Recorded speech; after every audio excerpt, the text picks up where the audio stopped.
ayuda a hacer toma de decisiones, ¿no es cierto? Mejorar la toma de decisiones. Y la manera también cuando hacemos mejorar toma de decisiones es utilizar información de varios programas, que sea esta información comparable que nos permita tomar una decisión. Entonces, en esta evaluación tenemos formatos libres y formatos establecidos. Los formatos establecidos, como su nombre lo indica, son formatos especificados que hace que puedas generar bases de datos y que te ayuden al análisis de política pública. Vean los que tenemos como formatos establecidos: de indicadores, de metas del programa, de gastos desglosados del programa, de complementariedad y coincidencias entre programas federales. O sea, hay un análisis de ese programa que se está analizando, con qué otros debería de complementarse o que son similares, las principales fortalezas, retos y recomendaciones. Y esa información, cuando tú haces otro tipo de evaluación, por ejemplo, si les piden, hazme una evaluación de diseño de tal programa, es mucho más fácil recopilar este tipo de información cuando está sistematizada. Y en ese sentido, tener formatos establecidos, obviamente, ya nos recorre el 80% del camino. Toda esta información es pública y ya tenemos varios años. Entonces, cuando ustedes hagan o analicen evaluaciones de diseño de los programas, pueden recuperar toda esta información para hacer un análisis mucho más grande. Ahora, una cosa bien importante. Esta evaluación también, para que fuera sencilla y que los equipos de evaluación pudieran seguir el formato, el Coneval diseñó un sistema informático donde se llena la evaluación. Entonces, todo mundo, todos los programas sociales que hacen este tipo de evaluación, lo llenan en ese sistema y está toda la información sistematizada de todos los programas que han hecho evaluaciones de diseño desde el 2007 a la fecha, ¿no?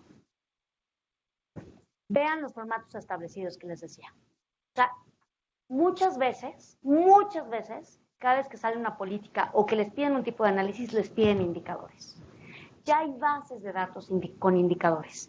Y en estos, no solo con el nombre del indicador y el método de cálculo, sino también si esos indicadores son claros, relevantes, económicos, monitoreables, adecuados, cuál es su definición, su unidad de medida, la frecuencia de la medición, la línea base, la meta y el comportamiento del indicador. Es decir, si es ascendente, descendente o va constante o irregular. Esa información ya existe, no tienen que partir de cero. Y la evaluación de diseño, dada todas las bases que existen, se las puede dar. Otro tipo de ejemplo, las metas. Yo no creo hasta ahorita que haya algo más difícil que definir metas. Definir metas es bien difícil. O sea, lo puedes hacer con una base histórica, lo puedes hacer con una base prospectiva, quieres ser muy sofisticado con ejercicios de simulación. Pero definir metas es bien difícil. Saber cómo la definen en otro mundo, cuál es el avance, o sea, estoy siendo muy laxa, estoy siendo muy ruda, ¿dónde estoy? Ayuda. Entonces, también tenemos bases de datos de las metas, de todos los indicadores de los programas que han tenido evaluaciones de diseño. Ejemplo de gastos desglosados.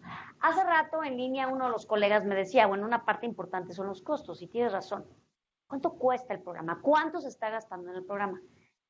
Son de las cosas más difíciles de saber porque, la verdad, el presupuesto y la cuenta pública son como esos documentos que tienes que ser experto para entenderle muy bien. Entonces, lo que hacemos aquí es, utilizando el clasificador por objeto del gasto, que es una normativa que señala cuáles son los tipos de capítulos de gasto que existen al interior o que se pueden usar al interior de todos los programas presupuestarios, les pedimos a los evaluadores que nos desglosen por tipo de capítulo y también por tipo de concepto cuánto gasta ese programa. Entonces, si ustedes luego quieren hacer un análisis de costo, de comparación de costo entre programas, también lo pueden hacer utilizando esta información. Y el de complementariedades y coincidencias, que me gusta mucho. Miren, en este tipo de formatos, hace rato Víctor señalaba, bueno, pues es importante en una evaluación de diseño, pues preguntar, digamos, la congruencia entre este programa y la demás oferta gubernamental, ¿no es cierto? Cuando hablamos de complementariedad y coincidencia, es bien difícil definir si dos intervenciones se complementan o coinciden. Y es más, a la auditoría y luego a la Secretaría de Hacienda utilizan mucho un concepto que se llama duplicidad. ¿No es cierto? ¿Alguien me puede definir o qué entiende por duplicidad? ¿Entre políticas? ¿Entre programas? Pues cuando, por ejemplo, el objetivo del programa es similar al objetivo de otro programa y están atendiendo la misma población objetivo, quizás, para atender un problema en particular de la población. Entonces, duplicidad podría ser cuando tiene, déjame ponerle así, el mismo objetivo. El mismo objetivo. ¿Sale? Bueno. ¿Qué más? ¿Alguien más? La misma población. Objetivo. ¿Qué más? Funciones. Pues es que casi todos tienen las mismas funciones. Pero a ver, a lo mejor si me desagregas, pero que entreguen lo mismo más bien. Sí. Mismos componentes. Que son que entreguen los mismos bienes o servicios, ¿no? ¿Algo más?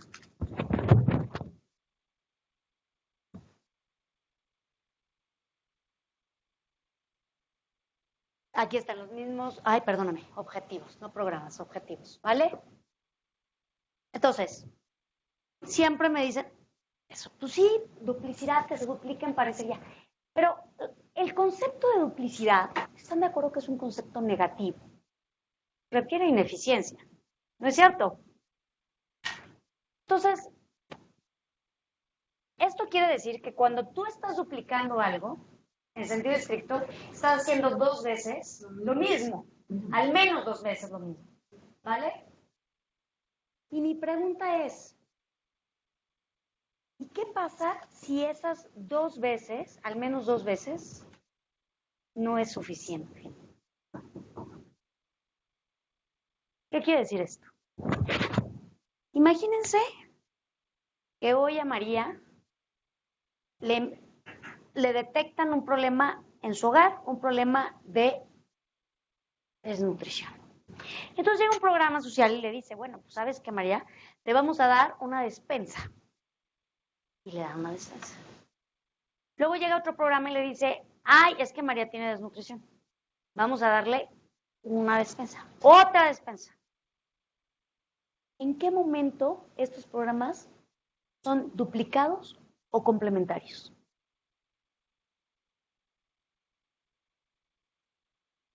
Es duplicado cuando es suficiente con uno solo Y complementarios cuando no. complementarios cuando Exactamente. ¿Están de acuerdo? O sea, tendríamos que tener como referente el problema. Si una despensa es suficiente para que María salga de la desnutrición, check. Pero si 2 despensas no son suficientes, entonces no se duplica. Siempre este término de duplicidad tendemos a verlo respecto de los programas en lugar desde los problemas. ¿Estamos de acuerdo? Entonces, por eso es que en la evaluación de diseño, en los términos de referencia del Coneval, nunca usamos la palabra duplicidad. Porque no podemos saber a ciencia cierta si se está resolviendo el problema con esa única intervención.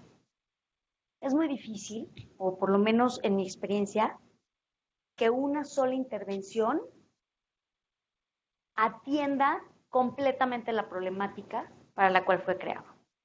Yo creo que el problema que hasta ahorita había 2 programas que me parece que estaban muy orientados a atender la problemática para los cuales fueron creados.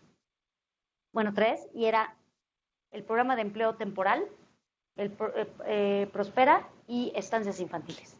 Estaba o sea, mientras más delimitado sea el programa, pues el programa tiene más chance de atenderlo. Mientras más abierto, pues es más difícil, ¿no? Entonces, por eso es que no usamos el término de duplicidad. Pero siempre lo digo porque, de nuevo, siempre cuando pensamos en duplicidad, el sujeto es el programa y debería de ser el problema, ¿vale?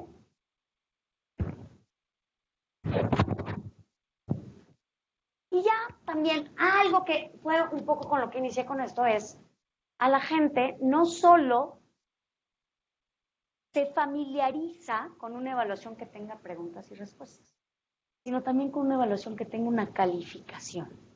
¿No es cierto?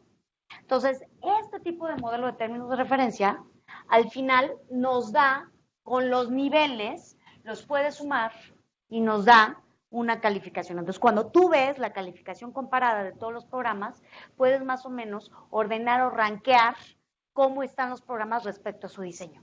Y no solo respecto a su diseño global, respecto a los diferentes apartados. O sea, hay programas que están mejor en la justificación de la creación del diseño del programa que en su población. Déjenme les pongo un ejemplo.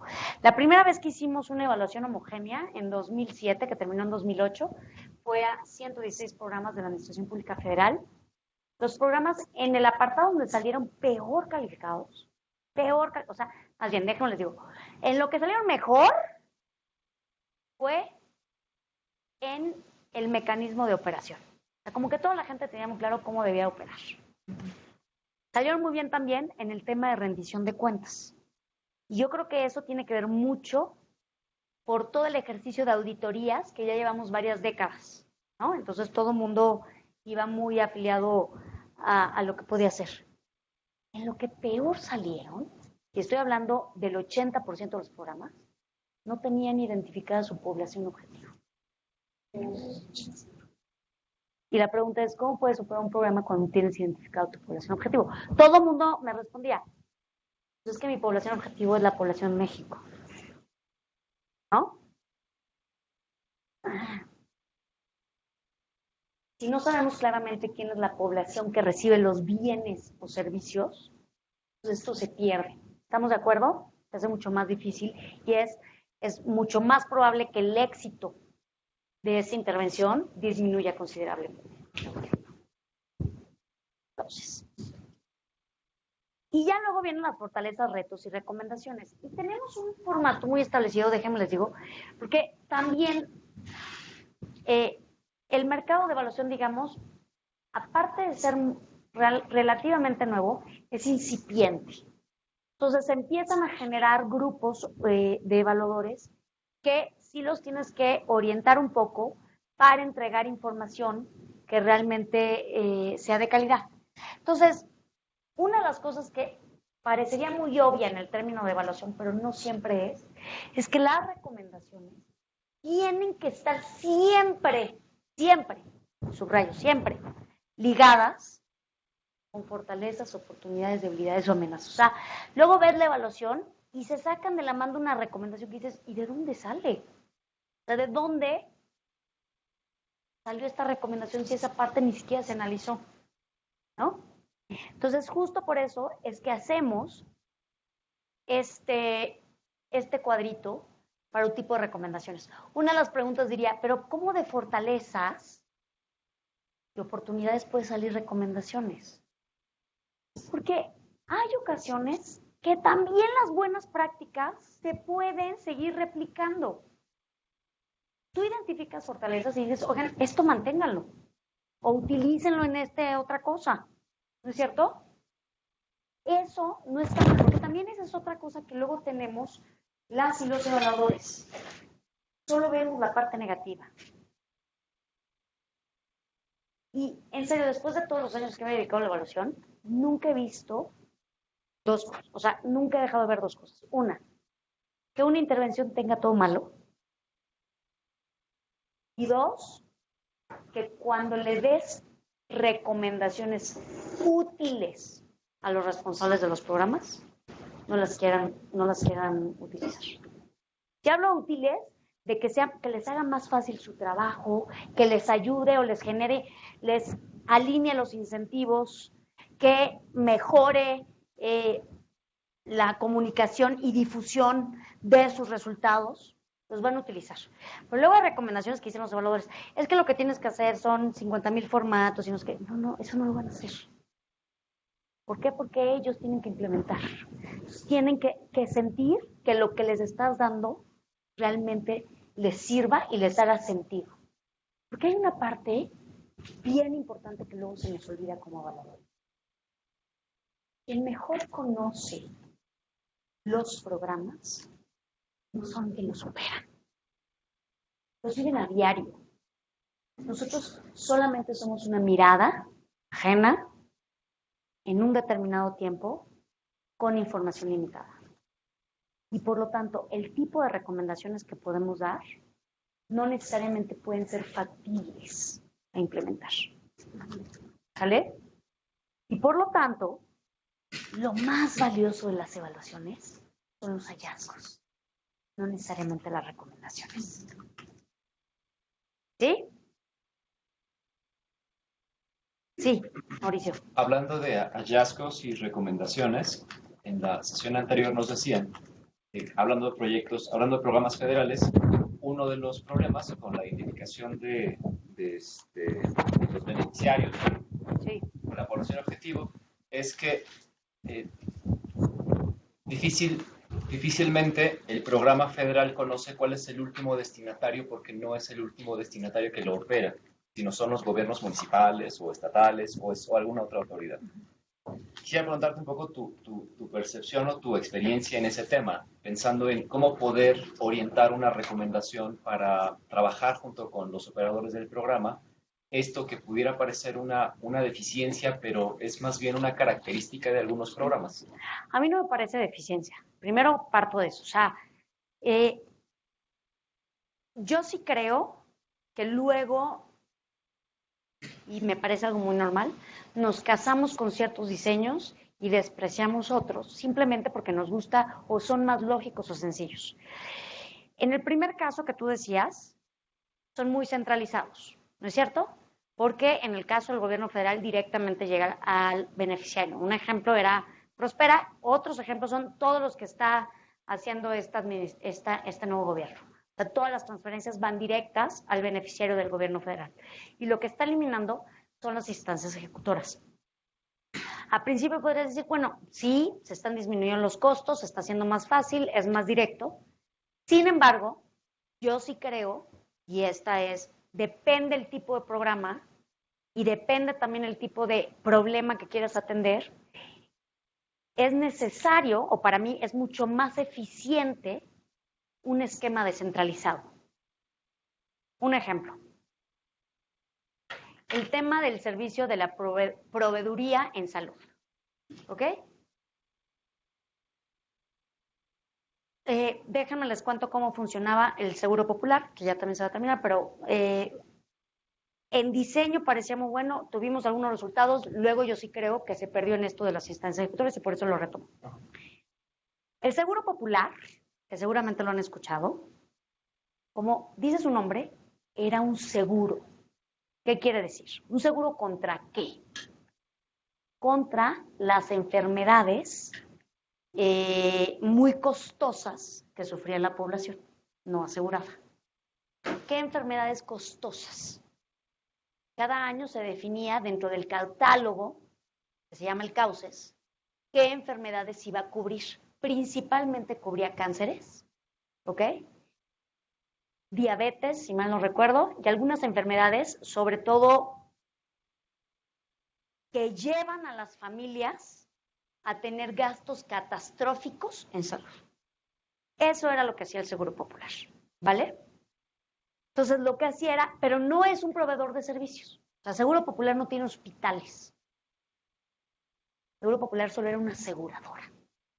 Entonces, lo que hacía era, iba con los gobiernos estatales y decirles, a ver, tu gobierno estatal eres un proveedor de salud. Tienes toda esta estructura, infraestructura en salud, de primero, segundo y tercer nivel. El primer nivel son las unidades médicas que vemos donde se dan las vacunas y demás. El segundo nivel son hospitales, básicamente regionales, y el tercer nivel, hospitales de alta especialización e institutos, ¿vale? Entonces le decía, no me importa dónde atiendas, cada vez que te llegue una persona para atender este padecimiento, que yo sé que es muy caro que lo atiendas, yo te voy a pagar una lana para que atiendas. O sea, te lo estoy asegurando, pues.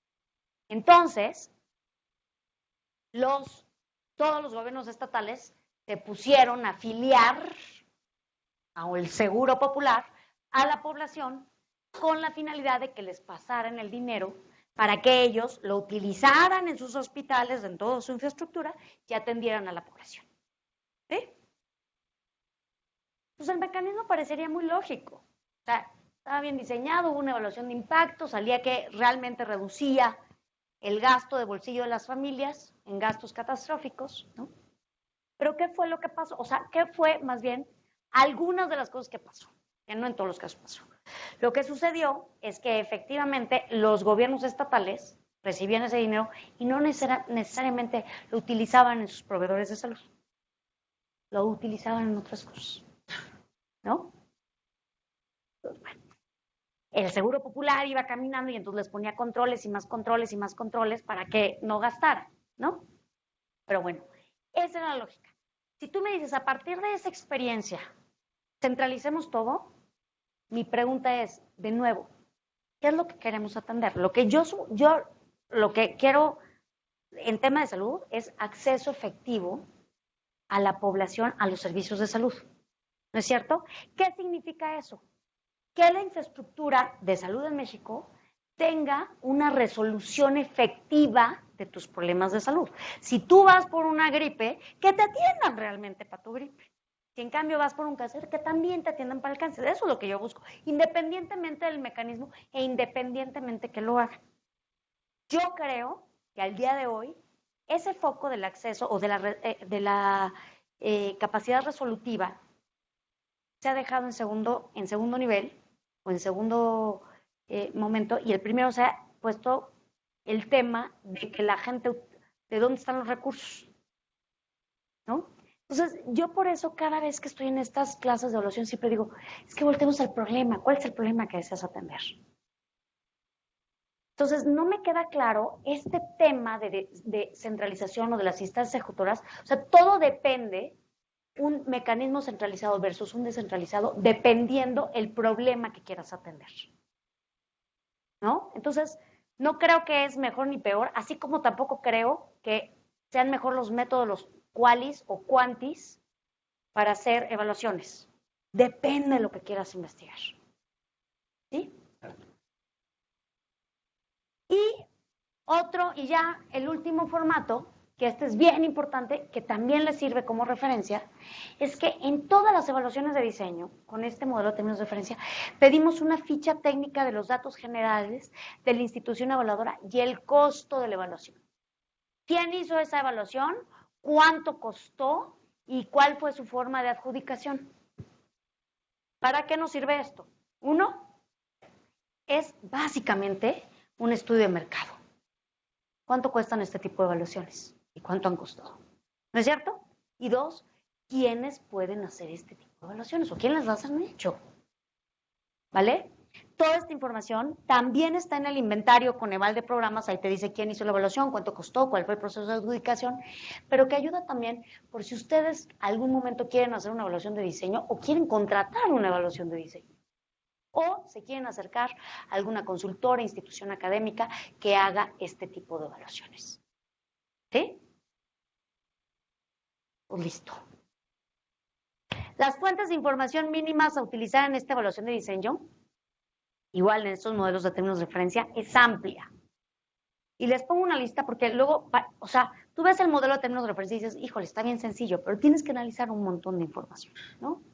Entonces, se las pongo aquí. Básicamente parte de la normatividad aplicable, pero también del diagnóstico que tengan los programas, de las fichas técnicas de los indicadores, de su programa sectorial, del Plan Nacional de Desarrollo, de las matrices de indicadores. Se analiza también su congruencia con los objetivos del milenio y con la agenda de desarrollo, porque también creemos que esa agenda de desarrollo del país, que el país ya se comprometió, es importante, ¿no? Y ya empezamos con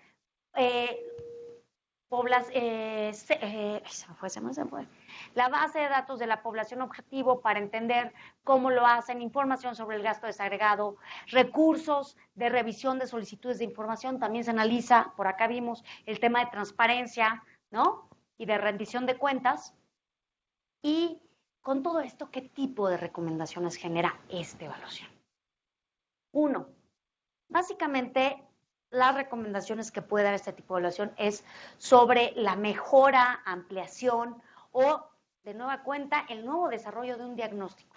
Si ustedes me preguntan de todos los tipos de evaluaciones, porque ustedes aquí van a ver evaluaciones de diseño, evaluaciones de consistencia de resultados, proceso, impacto, que siempre se le conoce como la joya de la corona, para mí la más importante de todas es la evaluación diagnóstica. Esta que se le conoce como diagnóstico de los programas nuevos, que es una evaluación del problema, ¿no? Entonces, ese tipo de recomendación, reconsiderar la pertinencia de coberturas establecidas, definición clara de las poblaciones potencial y objetivo, establecimiento de estrategias de cobertura de mediano y largo plazo. Miren, algo que luego dejamos muy de lado en el diseño, lo dijimos, pero lo dijimos muy rápido, tiene que ver con las estrategias de cobertura. Muchas veces los programas funcionan o no si tienen claridad en sus estrategias de cobertura. ¿A quiénes voy a atender primero? Luego, ¿dónde voy a subir? ¿Cómo voy a escalar? ¿Cómo voy a llegar? O sea, eso viene de diseño y siempre se lo dejan a la implementación, ¿no? La difusión de documentos normativos e información de procesos, cambios en la redacción de la definición del problema y mejora de los indicadores, así como de toda la matriz, para que tenga lógica vertical y lógica horizontal. Esta evaluación es lo que te va a decir. No te va a decir si el programa tiene impacto o no. No te va a decir si existen cuellos de botella en los procesos o no. No te va a decir si los beneficiarios están satisfechos o no con el programa.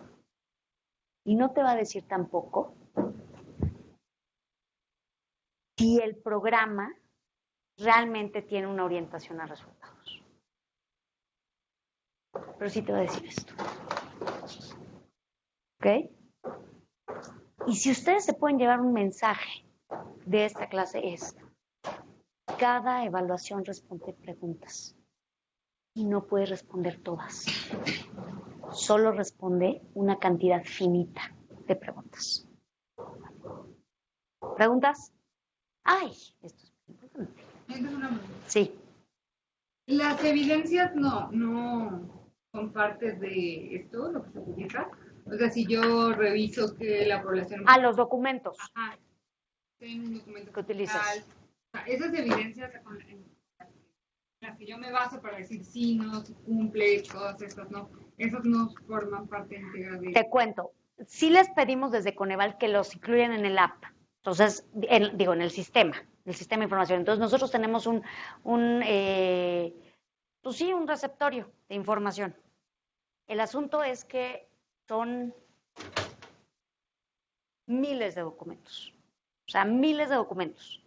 Entonces, ahorita justo estamos trabajando de cómo hacerlas públicas de manera muy, pues que se puedan utilizar, porque si tú nada más te metes al tema de evaluaciones, ahorita ni siquiera el número de evaluaciones las puedes analizar, es lo que decían. O sea, ahorita tenemos alrededor de 3,500 evaluaciones. Entonces, imagínate, cada evaluación tiene un sinnúmero de documentos, se vuelve...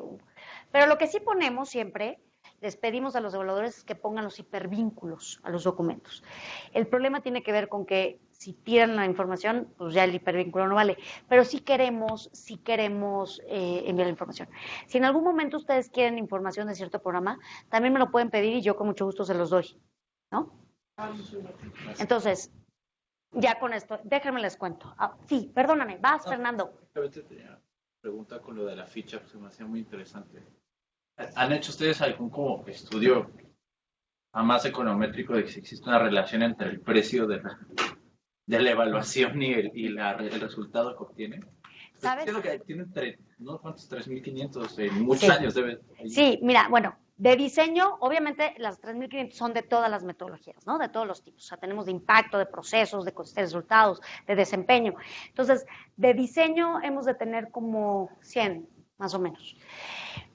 El tema tiene que ver con justo lo que acabas de decir es, al principio, antes de modificar los términos de referencia, o sea, tuvimos una batería y sí había espacio, más bien una varianza enorme en la calidad de las evaluaciones. Entonces, este modelo de términos de referencia también se hizo, nos tomó 3 años porque le hicimos no sabes cuántas pruebas, pilotos, miles de procesos para verificar la calidad y validez de las preguntas. justo lo que buscábamos era disminuir esa correlación. Entonces, ya ahorita, estos términos de referencia rompieron esa correlación. Pues existían. Sí existía, al principio sí. Sí. ¿No? Entonces, pero ya no más. ¿Sale?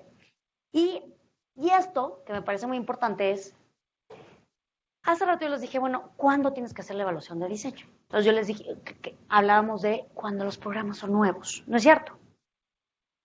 Yo no me quiero ir de esta clase sin decirles qué otras preguntas podrías hacer a lo largo. Y este es un horizonte ideal. ¿Con base en qué? Con base en las etapas de madurez de las intervenciones. Y digo ideal porque no necesariamente, más bien, porque no todos los programas lo han seguido ni lo tienen que seguir, sino es el tema de, dada la maduración de una intervención, ¿qué preguntas podrían ser mejores en qué determinado tiempo? Vean estos es. Los es significa la etapa. Y déjenme, imagínense que son ejercicios fiscales, ¿vale? Entonces, el primer ejercicio fiscal aparece un problema. Les voy a poner uno real, para que todos lo identifiquemos. H1N1, ¿ok? Un problema. Y entonces, ¿qué hacemos el primer año que identificamos ese problema? Lo ideal, caracterizarlo. Definirlo, ver qué población lo tiene, cuáles son sus causas, cuáles son sus efectos. Por lo tanto, cuáles son las intervenciones que sabemos que lo han atendido, cómo lo han atendido, qué eficaces son. Entonces, hacemos un diagnóstico de la problemática social que en la normatividad de evaluación se le denomina diagnóstico de programas nuevos. ¿Ok? Ese es el primer año. Segundo año, esa intervención ya tiene dinero. Ya se definió una intervención para atender la problemática y ya tiene dinero. Entonces, las preguntas ¿es lógico que el diseño de la intervención atenderá la problemática para la que fue creada? Y entonces hacemos una evaluación de diseño. ¿No es cierto?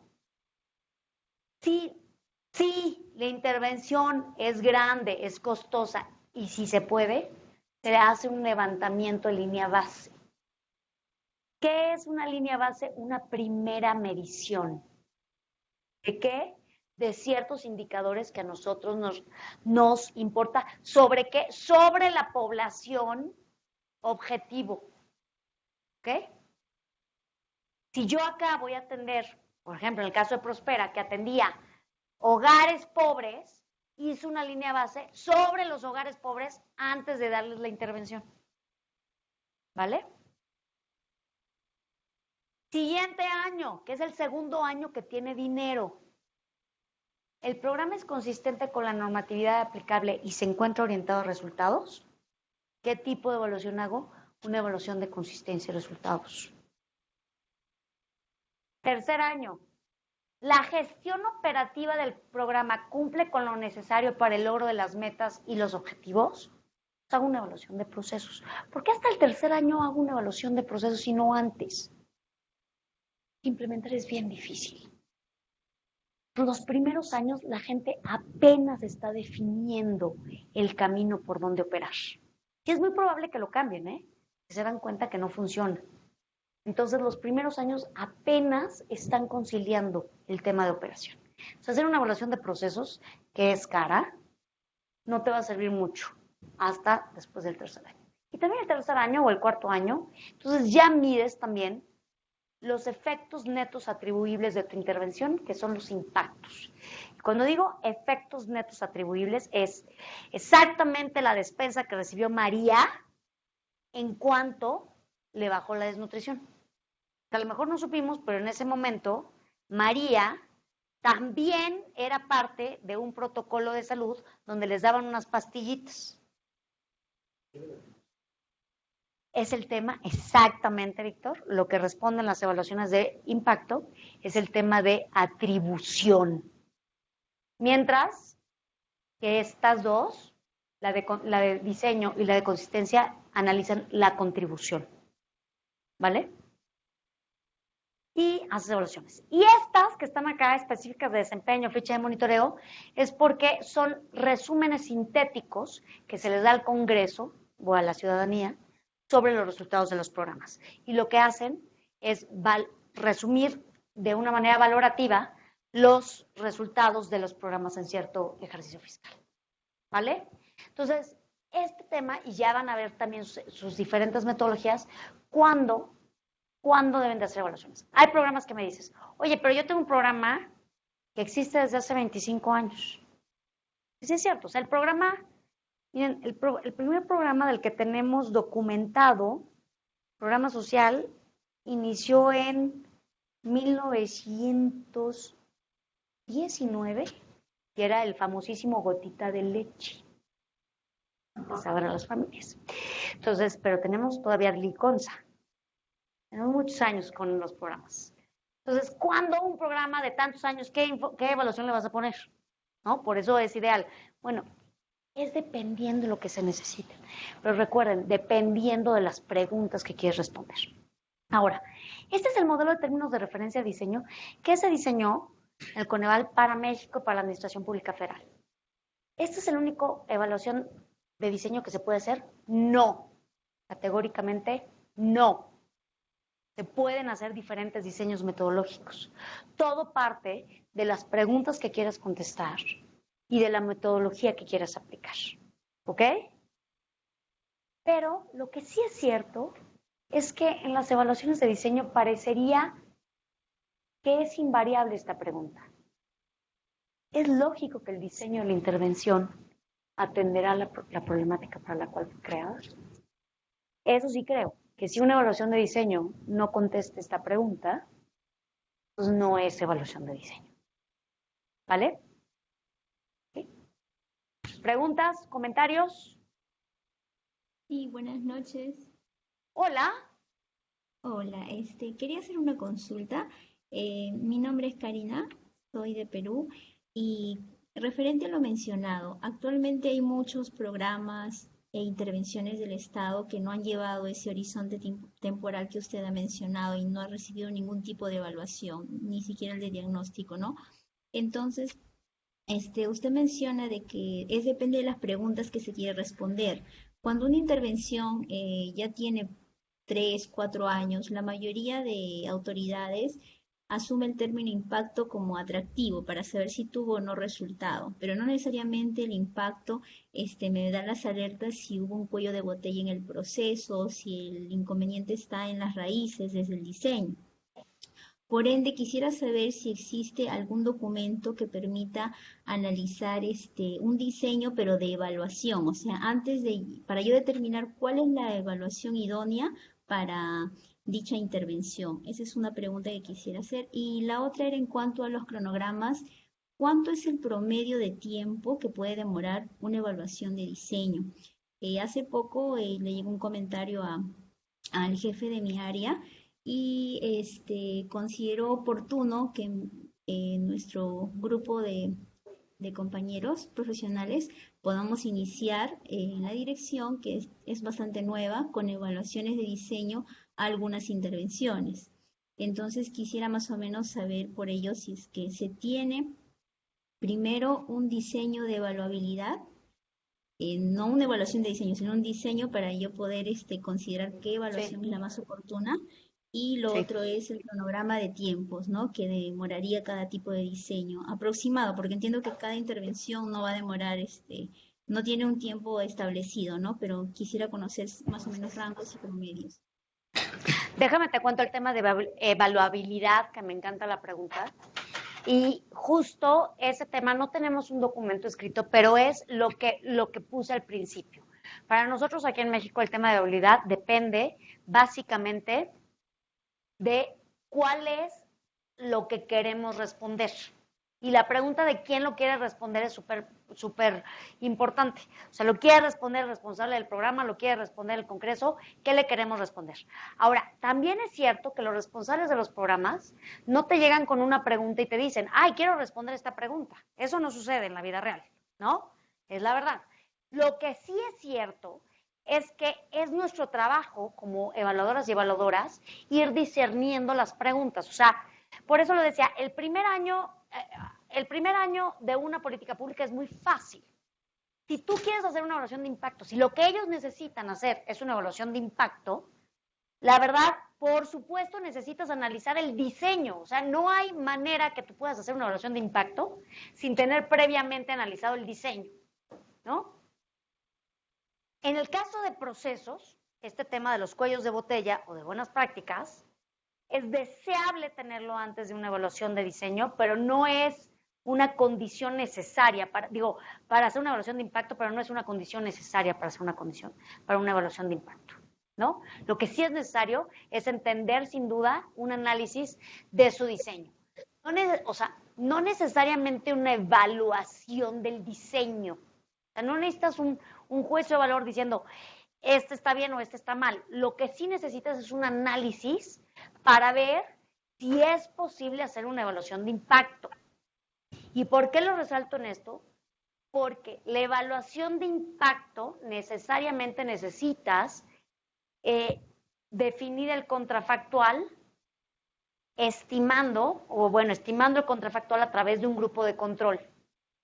Y hay intervenciones que no puedes necesariamente encontrar grupos de control válidos para hacer la comparación, ¿no? Entonces, el tema de evaluabilidad refiere básicamente en entender el diseño y si es posible o no hacer evaluaciones de impacto, y sobre todo hay ocasiones que puedes hacer evaluaciones de impacto no de la totalidad de la intervención, sino sí de posibles mecanismos o de alternativas de acción. A mí me gustan mucho ese tipo de evaluaciones de impacto, donde haces diferentes tratamientos adentro de la intervención. O sea, por ejemplo, en el caso ahorita que hablábamos de nutrición, un ejemplo es, ¿les doy despensa o les doy efectivo? ¿Qué tiene más impacto para disminuir la desnutrición, ¿no? Ese tipo de ejercicios son muy lindos. Pero cuando quieres medir el impacto total del programa en un programa que ya tiene cobertura total, no es tan sencillo. Entonces, hay muchas instituciones que tienen ya estos criterios de evaluabilidad. Nosotros aquí en México, como Coneval, no tenemos ese documento porque estamos mucho más enfocados a la demanda. Entonces, si un responsable de una evaluación, entonces empezamos a ver cómo es que se puede hacer para hacer la evaluación, ¿no? Ahora, el término de tiempo, de cuánto dura la evaluación de diseño. Este tipo de evaluación con este modelo de términos de referencia sí lo tenemos muy medido y generalmente necesitas entre un promedio de 4 meses para hacer la evaluación, ¿no? Especialmente, aunque es de gabinete y podrías hacer y contestar el cuestionario, todas las evaluaciones están diseñadas para que sean procesos participativos. Y eso implica que al menos tengas 3 reuniones con los responsables de los programas. Entonces, las reuniones, esas son las reuniones para ver los resultados, porque aparte son las entrevistas. Entonces, te topa más o menos 4 meses en hacer una evaluación de diseño. Y disculpe, ¿ese cronograma de aproximadamente los 4 meses es público? ¿Se está colgado en la Coneval? O sea, no es un cronograma en términos del primer mes haces esto, segundo mes haces esto, pero lo que sí tenemos es cuándo se tienen que entregar los productos. Entonces ahí ya te da el término de 4 meses. Y en el programa anual de evaluación que emite el Coneval conjuntamente con Hacienda, les decimos a los programas cuándo tienen que entregar sus evaluaciones, entonces, y les emitimos el programa, por ejemplo, en diciembre y lo tienen que entregar más tardar en junio. Entonces les damos esa temporada porque tienen que hacer la contratación de la evaluación y luego la evaluación, entonces la evaluación dura como 3, 4 meses. ¿Vale? Ah, ok. Eso sí lo encontré entonces en la Coneval, los entregables para poder revisar. Sí. Eso sí lo encuentras. ¿Y qué países o qué organizaciones son las que sí tienen esos criterios de evaluabilidad que hizo mención? Mira, ahorita que recuerde exactamente, Naciones Unidas tiene el UNEG, que es el equipo de evaluación de todo el tema de Naciones Unidas. Se llama UNEG, UNEG. Y ONG tiene lineamientos de evaluación y un apartado que tienen es el tema de evaluabilidad. Entonces, ahorita se me ocurre ese. Que de hecho, todos los organismos de Naciones Unidas tienen que utilizar los lineamientos de UNEG. ¿Vale? Ok, muy amable, gracias. Listo. ¿Alguna otra pregunta?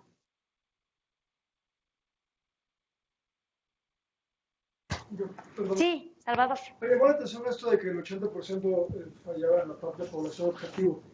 Específicamente en los programas de medio ambiente, los más intangibles, por ejemplo, reducción de gases de efecto invernadero, reforestación, ¿cuál es la población objetivo? En reforestación tenemos áreas naturales protegidas, tenemos núcleos agrarios y de hecho hay un programa muy bonito que existe desde hace como 12 años, un poco más, que es pago por servicios ambientales, ¿no? O sea, justamente les dan un incentivo económico a los dueños de bosques para que no los talen ni los produzcan económicamente. Y ya tenemos también evaluación de impacto. Entonces, ese tema, pues, esa es su población, ¿me explico? Por ejemplo, en el caso, por ejemplo, de un proyecto como la refinería que van a hacer, ¿quién sería la población objetivo? Fíjate que es bien interesante. A ver, ¿qué va a hacer la refinería? ¿Qué va a entregar? Lo que va a entregar, y digo, al final, es gasolina. ¿No es cierto? ¿Quién es la población? ¿Quién va a recibir esa gasolina? Los gasolineros. ¿Para qué? Para venderla a quien no tenga los autos. Pero que la reciba van a ser los gasolineros. Pues la población de la refinería son los gasolineros. En el límite tú podrías decir, es que es toda la población de México. Pero no hay intervención pública que no atienda a la población de México. ¿Pero quién es su beneficiario directo? ¿No es cierto? A los gasolineros a lo mejor les sale un poquito más barato porque se va a evitar el costo de transporte, que yo no lo sé. Más bien, no es que no lo sepa, lo dudo muchísimo, porque si hay un mercado muy eficiente, es el de gasolinas, ¿no? Entonces, y no solo eso, el Dos Bocas me parece aparte una política regresiva. ¿Qué quiere decir? Que atiende a la gente de dinero, porque ¿quién va a comprar gasolina? Los que tienen coches, que tienen fábricas, a los que tienen aviones, entonces, ¿no? Porque hay otras petroquímicas, y eso es importante, que pueden producir otro tipo de productos. En el caso de estas refinerías, solamente va enfocada para gasolina. Entonces, pues los beneficiarios son los gasolineros. Si lo quieres extender tanto más, son la población que tiene vehículos que utilizan gasolina. That's it. No hay más, ¿no? ¿Preguntas? Sí, Fernando. Una pregunta. Dentro de los programas sociales que evalúa anualmente Coneval, no sé si se encuentra, no sé, sí. No sé si se encuentran las becas de posgrado de CONACYT, sí. Pero o sea, no sé si exista una evaluación de diseño de ese programa. Sí, no, de diseño no había porque ya no era nuevo, pero sí existe consistencia y resultados. Sí, sí hay. Sí. Y nadie puede decir, nadie puede decir, a mí me parece que eso está mal diseñado, alguien debería hacer una evaluación. Fíjate, acabas de decir algo bien importante. Dada la evaluación como yo te la presenté y los diferentes apartados, ¿cuándo podrías decir que está mal el diseño de un programa? ¿Cuándo dirías, está mal diseñado? A lo mejor cuando no tiene consistencia en los resultados, ¿no? Por ejemplo, cuando si de repente, no sé, se me ocurre. Sí, de repente, tú dilo. La población que estás atendiendo, que son los estudiantes, no están, el 50% no está regresando al país. Pero es que fíjate, ¿cuál es el problema que resuelve esa intervención? Salir, ¿no? O sea, que te den únicamente... Que la gente no tiene, a ver, déjame lo pongo así. Es que no puede ser la falta de oportunidades porque un problema no puede ser definido como la ausencia de. Pero entonces el problema de estudiar las becas en el extranjero puede ser, a lo mejor, la baja competitividad. Fíjate, la baja competitividad, me lo estoy imaginando, apenas así, pero puede ser como es más, sí, La baja competencia entre estoy pensando en la palabra, pero tiene que ver con, exactamente, con la oferta, pero tiene que ver con, ¿qué te dan las universidades extranjeras? Tiene que ver con innovación tecnológica o innovación científica que no tengas en el país, o como desarrollo de conocimiento, ¿no? Entonces, imagínate, o la baja innovación tecnológica o algo así, ¿no? Eso es lo que te dan las becas, no las fugas. Entonces, ¿por qué le vas a cobrar al programa algo para lo cual no fue diseñado? Déjame te pongo otro ejemplo. En el caso de Prospera, que se canceló, lo que decían es que los chicos no encuentran trabajo. El programa, no, es que la gente sigue pobre. El programa no tiene éxito. ¿Qué quería el programa? El programa quería desarrollar competencias para que el mercado los atrajera. El mercado no lo logró. Por ende, entonces el programa no sirvió. No, el programa sí sirvió. El programa aumentó todos los grados, la población tiene en promedio 8 grados escolares, disminuyó la desnutrición, aumentó la talla, pero le cobramos otra cosa. Eso es lo que CONACYT. Yo por eso, muchas cosas luego decimos que este programa está mal, dependiendo del problema. O sea, nosotros a lo mejor quisiéramos que atiendan otros problemas, pero ¿para qué fue diseñado el problema? A veces, y les pongo este ejemplo, si nosotros calificamos un pez por su capacidad de trepar árboles, está bien difícil, siempre van a salir reprobados. Eso no quiere decir que el pez sea malo. Entonces, en realidad lo que tendría que existir sería la generación de otro programa. Para fugas, si es así. Exactamente. Se vincule con este. Por supuesto. Si tú me dices fugas, ¿por qué se fugan? Por el tema de salarios. O sea, si a ti te pagan más afuera, que ahorita con la reducción de salarios, seguramente mucha gente se va a empezar a ir. Sí. Entonces, por ejemplo, desde ese punto de vista, sí estaría mal decir, entonces el programa tiene todos estos problemas, entonces lo que hay que hacer es cerrar el programa. Eso estaría mal porque el programa en sí, el problema que está teniendo no es ese, entonces no tendrías por qué cerrarlo, ¿no? Yo creo exactamente que la discusión debería de ser cuáles son los problemas que debemos atender. Si hay muchos programas que atienden muy bien ese problema, imagínate, pero ese problema ya no es prioritario en este gobierno, que se elimine. ¿Sí me explico? O sea, el centro siempre deberían de ser los problemas. ¿Qué problemas debes atender? Y a partir de eso, decides qué intervenciones se quedan o qué intervenciones se crean. Todo el centro de los problemas. Sí, los problemas. El problema desde mi punto de vista es que seguimos teniendo en el centro las intervenciones. Si cambiamos esa mirada, yo creo que va a ser un poco más eficiente. Pero es bien difícil, ¿eh? ¿Por qué? Porque, híjole, por muchas razones. Pero principalmente es cuáles son los problemas prioritarios en el país. ¿Cuáles son? Y a partir de eso, si nuestro problema es fugaz, entonces cambia becas CONACYT o elimínalo y atiende fugas. Pero no le pidas a que no está diseñado para fugas que la resuelva. ¿Vale? ¿Sí? ¿Preguntas? ¿Comentarios? ¿El sector cultura forma parte de estas? Sí. Sí, de Coneval, sí. Pues en serio, Víctor. En la cuestión, en una evaluación de diseño también se puede considerar que el programa está diseñado, pero genera otro problema. Por supuesto.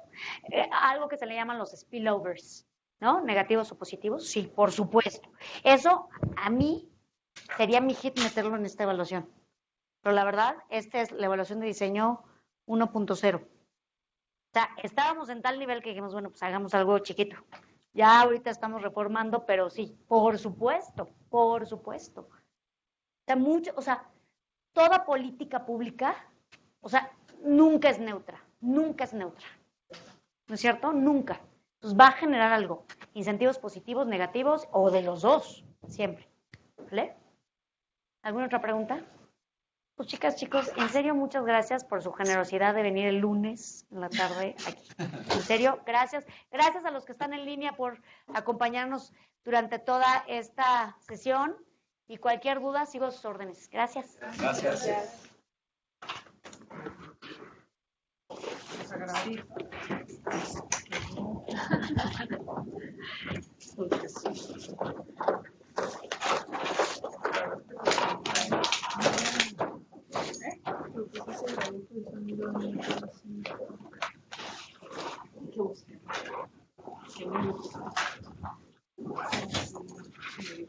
La voz estaba como en